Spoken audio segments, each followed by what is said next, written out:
App Group's ESCO in a Box, the McDonald's of energy efficiency.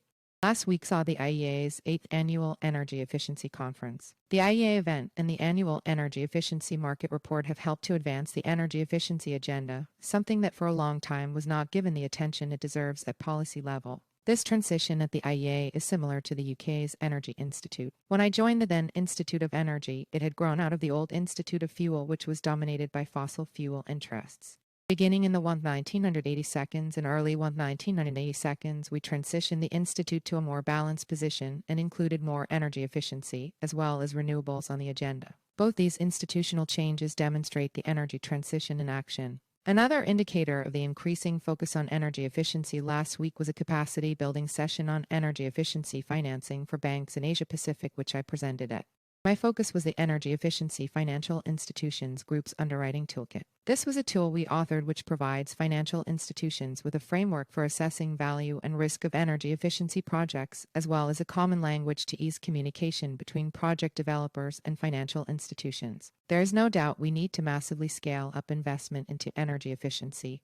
The IEA report shows that global investment into energy efficiency has reached a record $600 billion in 2022, but in order to achieve the net zero scenario, this needs to triple to $800 billion by 2030. At EP, our roots are firmly in energy efficiency. The team all have long experience of developing and financing energy efficiency projects, providing advice to companies, investors, and governments, and starting and building energy service companies ESCO. We use that experience to develop ESCO in a Box, a licensable business model that enables energy consultants, local energy agencies, or equipment vendors to develop high-quality, bankable energy efficiency projects. It was originally designed in the UK to address SMEs and is now used by 5 local authorities. We have also adapted it for Kenya with the support of German aid agency GIZ, where it has been used to develop $20 of projects in a range of sectors. In addition, we are developing it in the Philippines with UN funding. We are building on these foundations to develop integrated financing vehicles which will build an ecosystem of ESCO using ESCO in a Box, which in time will be developing a flow of quality, standardized projects and provide access to finance. Plans are well underway in East Africa and being developed in Asia and India. ESCO in a Box is an example of how EP works.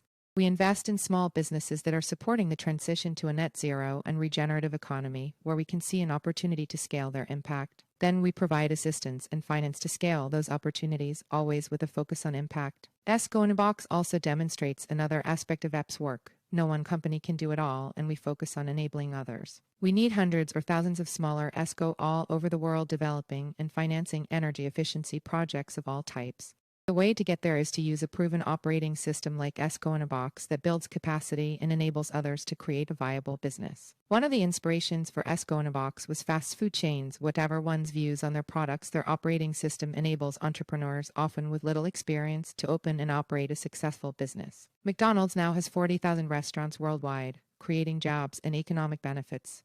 We need 40,000 ESCO worldwide, all developing bankable projects to the same standards and delivering them to the sources of capital looking for investments that create real economic, environmental, and social benefits, and ESCO in a Box can deliver that. Find out more about EP Group's ESCO in a Box model here.